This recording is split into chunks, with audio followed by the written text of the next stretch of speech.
जय श्री राम। श्री रामचरितमानस कथा पाठ का के इस अंक में हम बालकांड के 60वें दोहे के पश्चात प्रारंभ कर रहे हैं। इसमें बात हो रही है कि दक्ष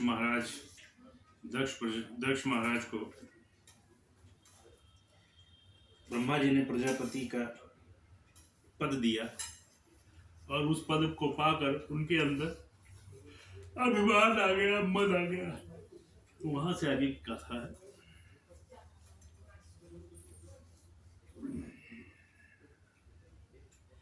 दक्ष लिए मुनि बोली सब करन लगे बढ़ जा,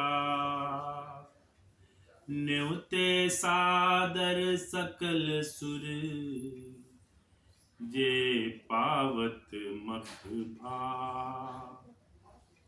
दक्ष ने सब मुनियों को बुला लिया और वे बड़ा यज्ञ करने लगे। जो देवता यज्ञ का भाग पाते हैं, दक्ष ने उन सबको आदर सहित निमंत्रित किया।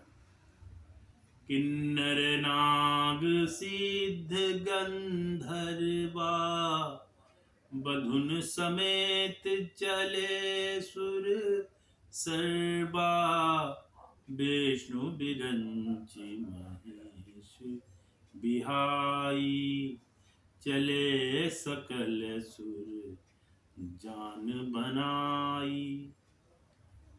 दक्ष का निमंत्रण पाकर किन्नर नाग सिद्ध गंधर्व और सब देवता अपनी अपनी स्त्रियों सहित चले। विष्णु ब्रह्मा और महादेव जी को छोड़कर सभी देवता अपना अपना विमान सजाकर चले।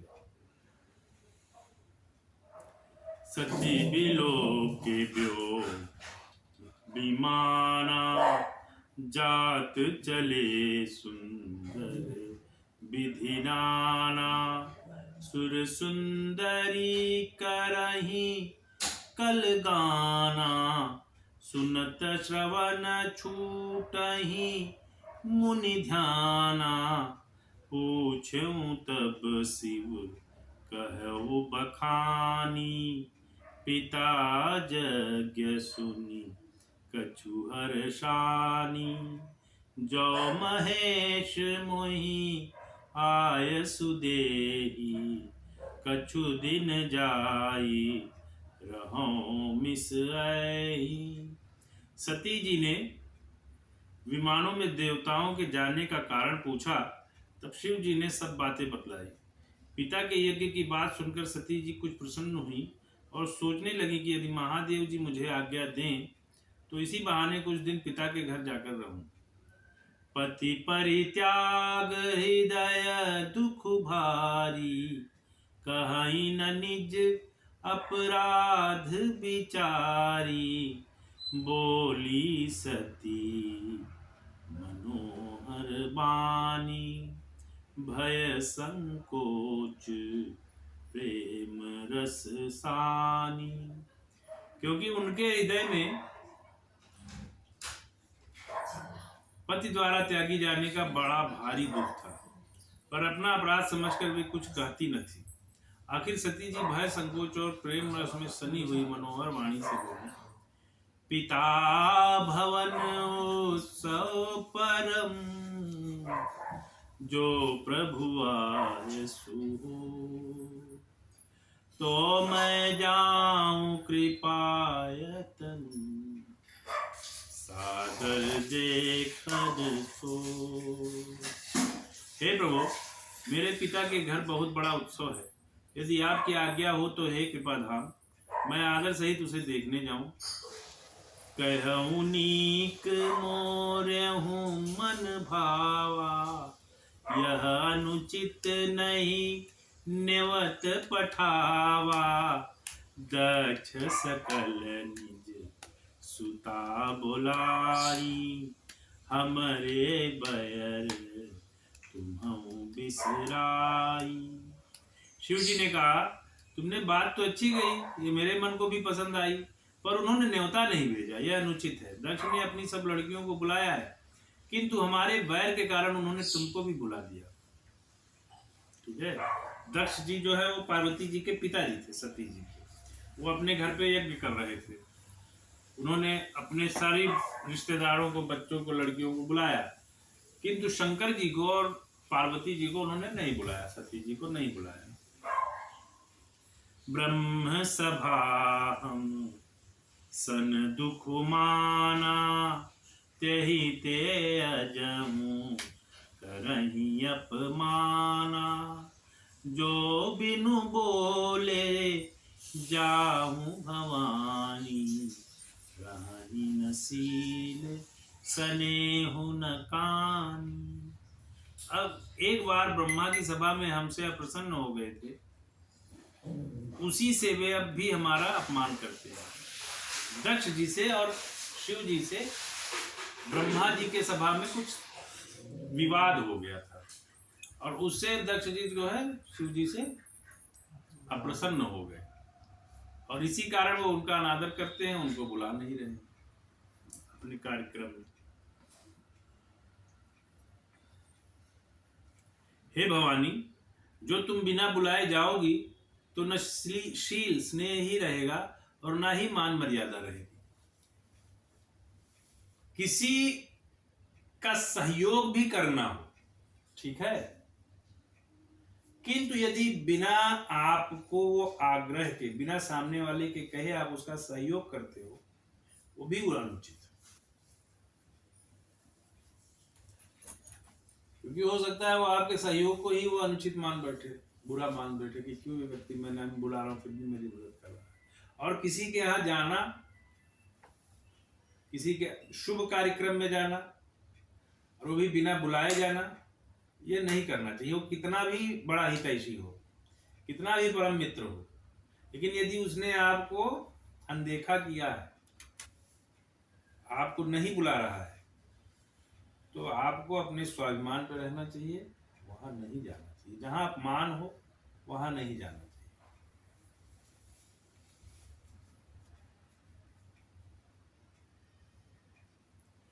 यद्यपि मित्र प्रभु पितु गुर गेहा, जाइय बिनु बोलहु न संदेहा। तदपि विरोध मान जह कोई, कहाँ गए कल्याण न होई। यदि इसमें संदेह नहीं कि मित्र, स्वामी, पिता और गुरु के घर बिना बुलाए भी जाना चाहिए, तो भी जहां कोई विरोध मानता हो उसके घर जाने से कल्याण नहीं होता।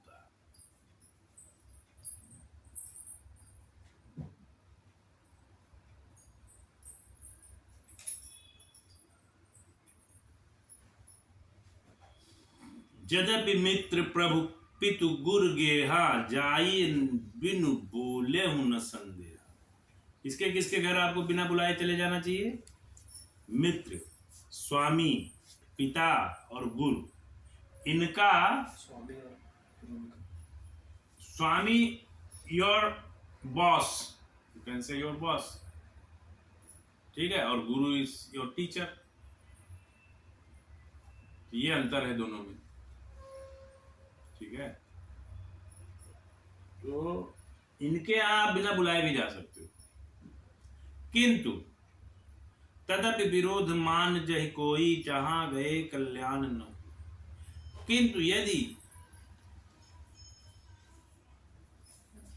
आपके आने को अगर कोई बुरा मान रहा है, उसे नहीं पसंद है, तो वहां आपको नहीं जाना चाहिए।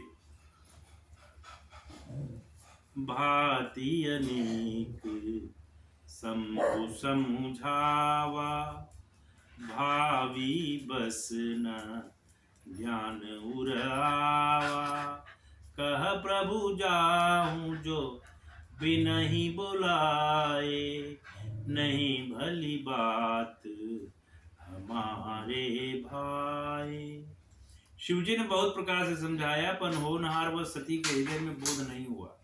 फिर शिवजी ने कहा कि यदि बिना बुलाए जाओगी तो हमारी समझ में अच्छी बात न हो। स्त्री का जो मन होता है वो क्या भाई अपने लोगों के लिए अपने पिता के घर जाना है, उसके लिए वो बहुत आतुर होता है। स्त्रियां जो है वो अपने भाई के घर जाने के लिए, अपने पिता के घर जाने के लिए बहुत आतुर है। किंतु उनको निमंत्रण नहीं दिया उसके पिता। शिव जी से वो उनका फिर भी मन नहीं मान रहा, मोह होता है बाप के प्रति, भाई के प्रति। तो सती जी का मन नहीं मान रहा, वो शिव जी से आग्रह कर रही, भले नहीं बुलाया एक बार मैं चली जाऊंगा। शिव जी अब उनको कैसे मना करें, तो उनको उन्होंने सलाह दिया कि जाना तो चाहिए था, बहुत अच्छी चीज है, लेकिन उन्होंने तुमको बुलाया नहीं है तो वहां जाना अनुचित होगा। वो मना नहीं कर रहे उनको मत जाओ, लेकिन कह रहे हैं वहां जाना अनुचित होगा, शायद तुम्हारा अपमान ना हो।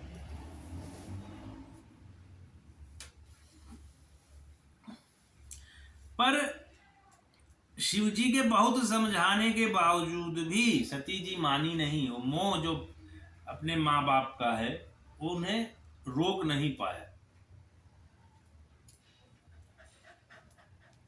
और तब शिव जी ने कहा कि ठीक है जाइए। उन्होंने उनको मुख्य गणों के साथ विदा किया, उनके जो अपने लोग थे उनके साथ कहा जाओ भाई ठीक है इनको छोड़ के आओ। पिता भवन जब गई भवानी, दक्ष त्रास काहू ना सन्मानी, सादर भल्यहूँ मिली अकवाता, भगिनी मिली बहुत मुस्काता। सती जी का मन नहीं माना, वो चली गई अपने पिता के घर, किंतु उनके पिता ने उनको सम्मान नहीं दिया, आदर नहीं दिया। मां ने आदर दिया, बहनें मिली प्रेम से, किंतु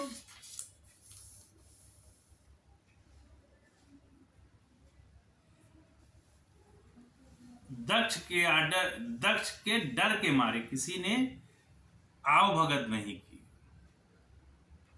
दक्ष ने आवभगत नहीं की और वहां के और किसी लोगों ने उनकी आवभगत नहीं की। उनसे कौन मिला? उनसे उनकी माता मिली बहुत आदर से, और उनकी बहनें मिली बस। दक्ष न कसु पूछी कुस लाता, सती ही बिलोक जरे सब गाता। सती जाई देखऊं तब जागा, कतऊ न दीख शंभु कर भागा। दक्ष तो उनकी कुछ कुशल तक नहीं पूछी। दक्ष ने, उनके पिताजी ने तो उनकी कुछ कुशल तक नहीं पूछी, उनसे पूछा ही नहीं बच्चा कैसी हो, क्या है। सती जी को देखकर उल्टे उनके सारे अंग जल उठे, वो गुस्सा हो गए सती जी के ऊपर। तब सती ने जाकर यज्ञ देखा तो वहां कहीं शिव जी का भाग दिखाई नहीं दिया, और जब सती ने यज्ञ देखा तो वहां कभी शिव जी का कोई भी भाग नहीं दिखाई दिया। मतलब शिव जी नहीं दिखाई दिए, शिव जी का कोई सम्मान नहीं। तब चित चढ़ऊं जो शंकर कहऊं, प्रभु अपमानु समझ हृदयऊं, पाछिल दुख न हृदय अस व्यापा, जस यह भयऊ महापरितापा। तब शिव जी ने जो कहा था वह उनकी समझ में आया, सती जी की समझ में आया। स्वामी का अपमान समझकर सती का हृदय जल उठा। पिछला पति परित्याग का दुख उनके हृदय में उतना नहीं व्यापा था जितना महान दुख इस समय पति अपमान के कारण हुआ। उन्होंने देखा कि मेरे पति का यहाँ पर अपमान हो रहा है, सबको बुलाया गया, सबका आदर किया जा रहा है, किंतु मेरे पति को नहीं बुलाया गया, मेरे पति का अनादर हुआ। यह समझ कर, यह सोच कर उनका पूरा बदन जल उठा, उन्हें बहुत दुख हुआ, क्रोध भी आया। यद्यपि जग दारुण दुख नाना, सब ते कठिन जाति अवमाना। समुझि सुसतहि भयउ अति क्रोधा, बहुविधि जननी कीन्ह प्रबोधा। यद्यपि जगत में अनेक प्रकार के दारुण दुख हैं, तथापि जाति अपमान सबसे बढ़कर कठिन है। यह समझकर सती जी को बड़ा क्रोध आया। माता ने उन्हें बहुत प्रकार से समझाया बुझाया। शिव अपमानु न जाई सही, हृदय न बोई हृदय न होई प्रबोधि। सकल सबहि हठी हटकी तब, बोली बचन सा क्रोध। यद्यपि परंतु उनसे शिव जी का अपमान सहा नहीं गया। इससे उनके हृदय में कुछ भी प्रबोध नहीं हुआ। तब वे सारी सभा को हठ पूर्वक डांट कर क्रोध भरे वचन बोली। सुनहु सभासद सकल मुनिंदा, कहीं सुनी जिन शंकर निंदा।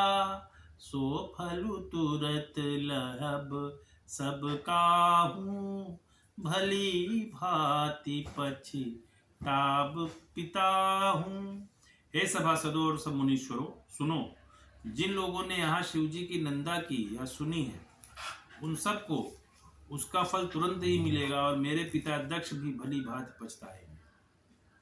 संत शंभु श्रीपति अपवादा, सुनिय जहाँ तहसी मरि जादा।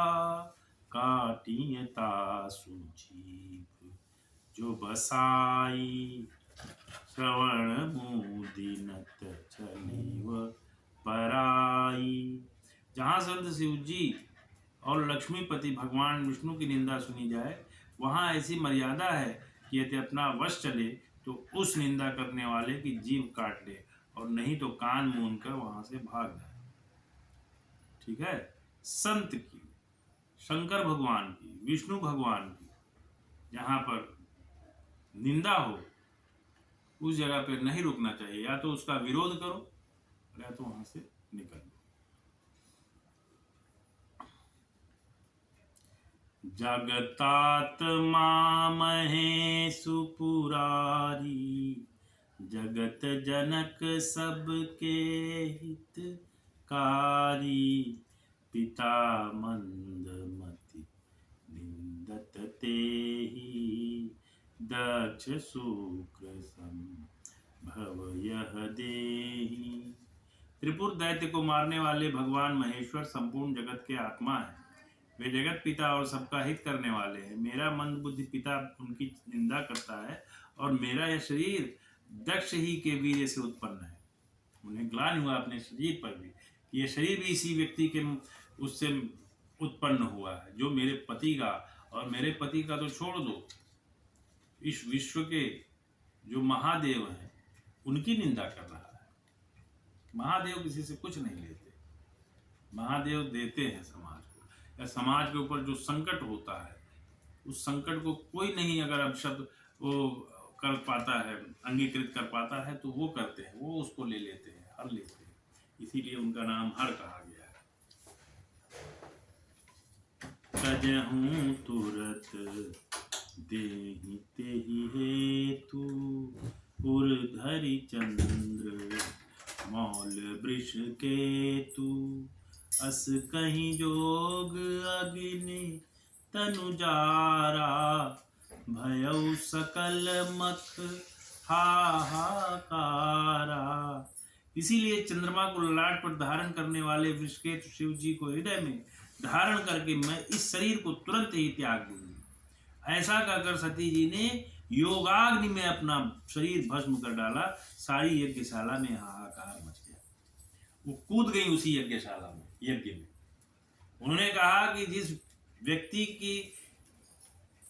की वजह से मुझे शरीर प्राप्त हुई है, अगर वही व्यक्ति मूर्ख है, वही व्यक्ति मेरे पति की निंदा कर रहा है, तो इस शरीर को धारण करने का मुझे कोई हक नहीं, मुझे ग्लानि होती है इस शरीर के साथ चलने की। और वो कूद गई, बोली ये शरीर ही मन नष्ट कर देती हूँ। और सती जी ने अपनी प्राणों की आहुति दे दी। इसीलिए तो उनका नाम सती पड़ा। वो सती हो गई अपने पति के। ठीक है, तो आज का प्रसंग यहीं पर विराम करते हैं और कल पुनः 64वें दोहे से प्रारंभ करेंगे। जय श्री राम।